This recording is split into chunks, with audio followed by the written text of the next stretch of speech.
Se a gente pegar, desculpem falar assim, dezenas de livros de abduzidos, né,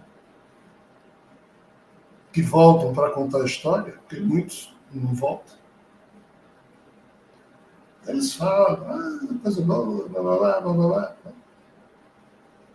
A primeira vez que eu me vi numa situação dessa, eu perguntei para o ser que estava na minha frente: vocês não têm decência, não? Por que vocês primeiro não batem na minha porta, ou na porta de um ser humano, e antes de trazerem alguém à força para cá, vocês perguntam: vocês querem ir? Você quer ir? Você poderia... Faça um convite. Esses seres não têm a menor noção disso. E esse ser que escutou isso de mim, e eu descrevi isso no livro chamado Sofia e os Lobos Criadores, né? Ele ficou totalmente sem jeito, porque a turma chega e se ajoelha. Né? E chega um imbecil do meu tamanho lá e diz: ei. Então, assim, nós aplaudimos e adoramos a tese de que Maria, mãe de Jesus, foi escolhida por Deus. E isso é motivo de muita honra e glória para ela. Quando a gente esquece que uma criança de 15 anos apareceu grávida sem ter tido relações sexuais com ninguém e não podia falar com seu pai e sua mãe, como estava prometido em casamento a um noivo chamado José. Disse: José, eu estou grávida. Mas Maria, José... E a gente acha isso normal e ainda acha isso sagrado, quando isso é um traje, é um crime. Mas foi Deus. É isso que o mundo imaginário de muita gente aceita como normal e até como sagrado, e se emociona quando isso é, se você olhar de outra forma, é um absurdo. Mas é desses absurdos que, infelizmente, as pessoas que são, entre aspas, de alguma forma têm o azar de cruzar com esses seres, ou de ser escolhido para isso ou para aquilo, encomendado para isso ou para aquilo. Lá a gente volta às teóricas missões, a pergunta do início. É um azar grande, só que a humanidade chama isso: são os escolhidos, são os iluminados, são os avatares, são isso, são aquilo.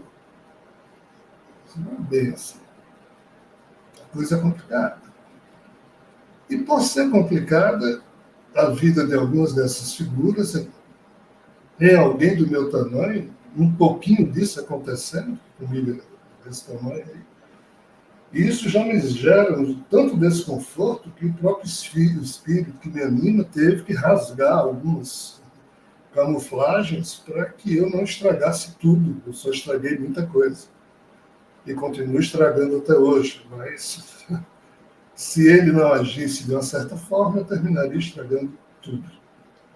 E o não estragar tudo pressupõe essa abertura de canal, porque eu disse para o espírito que me anima muito simplesmente: olha, se depender de mim, o próximo ego que você for montar vai se voltar contra você, porque, cara, os espíritos têm que parar de fazer essa agenda, levar adiante essa agenda complicada, quando os espíritos criam programas encarnatórios para os seus eus humanos, sem observar a conveniência.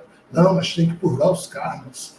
Então o espírito ele tem que colocar o eu humano dele numa situação tal que não é agradável para o eu humano, mas só assim o espírito ajeita o problema kármico dele. É isso que eles dizem.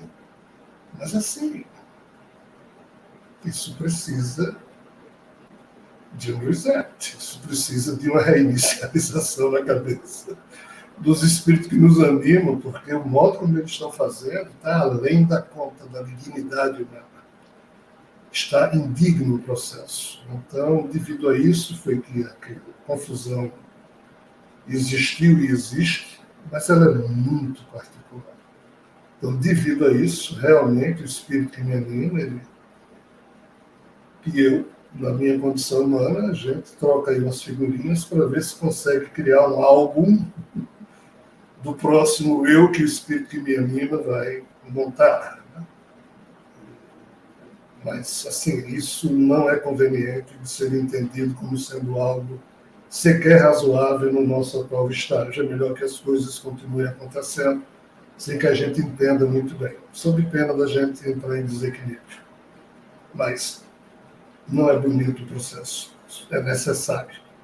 Quem quiser entender isso, eu produzi um livro chamado Favor Divino, que explica o tipo de favor que os nossos espíritos fazem.